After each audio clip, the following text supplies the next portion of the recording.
Բողոքի ակցիայի մասնակիցներն արդեն հավաքվում են այստեղ, կզրուցենք մասնակիցներից մեկի հետ։ Դուք ինչ պահանջով եք այսօր գլխավոր դատախազության շենքի առջև եւ այս կառույցից եւ կառույցի ղեկավարից ինչ ակնկալիքներ ունեք։ Ինչպես հայտարարվել էր, այսօրվա ակցիան նվիրված է մեր բոլոր քաղբանտարկյալներին, ու ինչպես գիտեք, արդեն հաշիվը կորցրել ենք քաղբանտարկյալների, ոչ մեկ չի անում այդ հաշվարկը,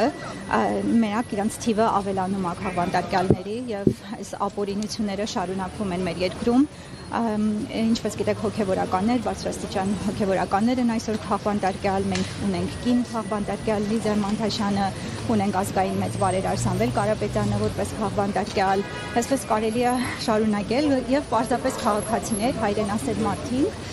եւ ես նույնիսկ վարանում եմ սա անվանեմ քաղաքական պահանջ։ Ոնց կարող ենք համարել Արցախից չհրաժարվելը քաղաքական պահանջ, ոնց կարող ենք համարել ցեղասպանության մասին խոսելը քաղաքական պահանջ։ Սա արդեն սենց մեր հայ ինքնության ամենախոր արմատներին հարվածներ են, որ այս իշխանությունը հասցնում է ամեն օր։ Բնականաբար սա իրենց մտահղացումները չեն, սրանք թելադրված են արտաքին ուժերի կողմից եւ եթե ուղղակի անաչառ աչքով նայենք կտեսնենք թե այս իշխանության պաշտոնավարումից ովքեր են ամենաշատ օգուտները խաղել մինչ օրս։ Ամենաշատ օգուտներ խաղել են Թուրքիան եւ Ադրբեջանը, թշնամի երկիրներ, որոնք հենց այս կառավարության ծրագրի մեջ է Թուրքիան եւ Ադրբեջանը որպես անվտանգային սպառնալիք ներկայացված։ Եվ այս իշխանությունները կարծես այսպես համագործակցում են Թուրքիայի, Ադրբեջանի քաղաքական ղեկավարության հետ, նրանց հոգևոր առաջնորդի հրահանգներով առաջնորդվելով իրականացնում են այս ապօրինությունները մեր երկրում։ Վերջին ձերբակալությունները դրանք փաստորեն հարված էին լրագրողական համայնքին, իմնեմի հաղորդաշարը Անտիֆեյք հարթակը, որը մեծ թափ էր հավաքում եւ ամբողջ աշխարհի հայությանը տեղյակ է պահում այս ապօրինությունների մասին եւ այսպես խումբ համայնք այն մարդիկ ովքեր փորձում են իրենց ձայնը բարձրացնեն այս իշխանությունների բռնաճնշումների քաղաքական հետապնդումների դեմ իրենք արագ հեռացվում են Եթե պիտի խոսենք, եթե հայհոյանքից պիտի խոսենք, այդ հայհոյանքի մշակույթը կարծեմ մեր երկիր, մեր կյանք մցրել են հենց այս իշխանությունները եւ իրենք են։ Երանի ձեր ներվերին, որ դուք լսում եք Նիկոլ Փաշինյանին։ Եվ մաքրվում է այդ կերպ։ Ուրեմն կարգալույծ եղած հոգեվորականների հետ եկեղեցում այդպիսի խայտառակ արարողությունների բեմականացումների մասնակցելը ես չեմ համարում եկեղեցի գնալ, դա սրբապղծություն է, ինչպես մայրաթորն է դա արել։ Ամեն դեպքում մենք տեսանք, որ վերջին պատարագում նույնպես ինչպես կարգն է, մեր վարդապետական կարգով պատարագից զեղչվել էին շատ կարևոր հատվածներ, որտեղ որ պետք է նշվեր կաթողիկոսի, օրվա կաթողիկոսի անունը, թեմի առաջնորդի անունը եւ նույնիսկ հոգեվորականը վարչապետի եւ մյուս պաշտոնյաների ներկայությամբ, վարչապետի աթոռը զբաղեցնողի եւ մյուս պաշտոնյաների ներկայությամբ չէր նշել կաթողիկոսի անունը, թեմի առաջնորդի անունը։ Սրանք հարցեր են, որ եկեղեցին ես վստահ եմ ներքին կարգով կքննարկի եւ իրենց որոշումները կկայացնեն։ Մենք չէ որ պետքա դրանց մասին մեկնաբանություններ տանք։ Ես ինքս շատ բացասական եմ վերաբերվում այդ երևույթին։ Դուք դասավանդում եք նաեւ արտերկրում, այնտեղ հայկական համայնքի հետ բնականաբար շփում ունեք։ Հետևում են այստեղ տեղի ունեցող այս իրադարձություններին, ինչ կարծիք ունեն եւ օրինակ եթե Նիկոլ Փաշինյանը որոշի գնալ Կանադա, իրենք ինչպես են պատրաստվում ընդունել։ Փառք նա դեռ չի համարձակվել Կանադա այցելել, մանավանդ պատերազմից հետո մենք նրան այնտեղ չենք տեսել։ Նույնիսկ իր ուղարկած դեսպանին մենք արժանին ենք մատուցում այնտեղ եւ եթե կհիշեք 2023 թվականին Արցախի հայաթափումից հետո Հայաստանի դեսպանը Կանադայում նրա մուտքը արգելվեց հայ կենտրոն, որտեղից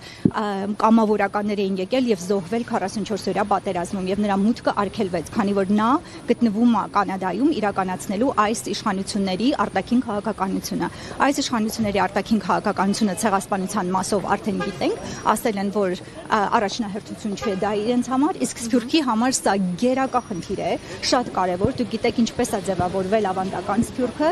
եւ նույնիսկ Հայաստանում չկա այնպիսի հայ, որը ինչ որ թելերով կապված չլինի ցեղասպանության հետ։ Անընդունելի ենք համարում։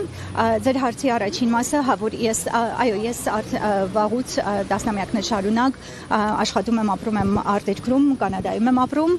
եւ պատերազմից հետո շատ մոդիկից շփվում եմ համայնքի հետ, հանդիպում եմ երիտասարդների հետ, փորձում եմ ինքս իրազեկել եւ իմ այսօր գտնվելը, այսօր հայրենիքում գտնվելը նույնպես այդ շրջանակներում է։ Նպատակը նա է, որ այստեղ լինեմ, ինքս շփվեմ, մասնակցեմ անձամբ բոլոր տեսակի ընդվզումներին, դատական նիստերին, ակցիաներին եւ ինքս այդ կապը հանդիսանամ, կամուրջը հանդիսանամ, երբ 2024 թվականին ես եւ բազմաթիվ սփյուռքահայեր շտապեցինք հայրենիք, Տավուշը հանուն հայրենիքի շարժման ժամանակ ես պատիվ ունեցա հարցազրույցով խոսել ABC մեդիայի հետ եւ այնտեղ մենք մանրամասն նկարագրել ենք թե սփյուռքի անհանգստությունները որոնք են։ Ինչ եք կարծում, նմանատիպ ակցիաները կամ խնդիրները բարձրաձայնելը որևէ կերպ արդյունք կունենա, քանի որ ըստ էության Աննա Վարդապետյանը այնքան էլ ականջալուր չէ այն խնդիրներին, որոնք բարձրացնում են ընդդիմությունն ու այն մարդիկ, որոնք կարծում են թե Հայաստանում քաղբանտարկյալներ կան։ Այո, իհարկե կասկածից դուրս է, որ Հայաստանում քաղբանտարկյալներ կան, ոչ մեկ դա չի վիճարկում, ոչ մի ողջամիտ մտածող մարդ դա չի հերքում։ Ես ինքս հանդիպել եմ Կանադայի դեսպանի հետ, որպես Կանադայի քաղաքացի, վերջերս հանդիպում եմ ունեցել իր հետ եւ մանրամասն քննարկել եմ այս հարցերը։ Նույնպես ես ոչ մի ակնկալիք չունեմ այս իշխանության, այս կառավարության անդամների որևէ մեկից։ Եթե չեմ սխալվում, Աննա Վարդապետյանը մինչև դատախազ նշանակվել է, աշխատել է որպես Նիկոլ Փաշինյանի օգնական եւ ինքը անձամբ ինչ որ այո եւ կուսակցական կապերով կապված է այս իշխանությունների հետ բնականաբար եւ ոչ մի ակնկալիք չունեմ ակցիաները շատ կարեւոր են մարդկանց համախմբելու համար մենք միասին այստեղ հավաքվում ենք մեր ձայնը բարձրացնում ենք եւ շատ այստեղի համար չի այլ դրսում տեսնելու համար որ այս մարդիկ չեն լռում այս մարդիկ կան եւ ընդվզում են սա է ես կարծում եմ որ մեր բոլոր համատեղ ուժերը պետքա ուղղվեն մեկ ուղղությամբ դա այսօր մեր ազգային ժողովն է մենք ունենք խորհրդարանական երկիր եւ ունենք սահմանադրական գոնե 1-2 ճանապարհ այս իշխանություններից ազատվելու համար եթե իմ անձնական կարծիքն եք հարցնում ես կարծում եմ որ մեր սահմանադրությամբ կառավարությանը անվստահություն հայտնելու գործընթացը շատ կարեւոր գործընթաց է եւ եթե ընդդիմության բոլոր թևերը գտնեն այն ընդհանուր հայտարարը եւ միասնական տեխնացիով հանդես գան մենք հիմա ունենք տեխնացու միասնական Դավիթ Համբարձումյանը Մասիսի քաղաքապետը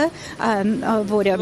եւս ազատազրկված է մի աբսուրդ գործով 7 տարի քնեցված գործը առնչվել են եւ 6 տարուց ավելի ազատազրկում են տվել, որպեսզի նա համաներման բանով չանցնի։ Այդպես, հա, ես կարծում եմ, որ այդտեղ լուծումը այս պահին հաջորդ քայլը դա պիտի լինի ընդդիմության, բայց ես ինքս բոլոր տեսակի ակցիաներին մասնակցում եմ, բոլոր դատերին այնտեղ եմ անկախ եղանակից, անկախ օրվա ժամից։ Մի քանի օր առաջ ձեր հետ խոսում էինք կեսգիշերին դատարանի Բաքից էլի։ Շնորհակալ, ձեզ եմ շնորհակալ։ Մերսի։ Հարգելի հետևորդներ, գլխավոր դատախազության դիմաց արդեն հավաքի մասնակիցները հավաքվում են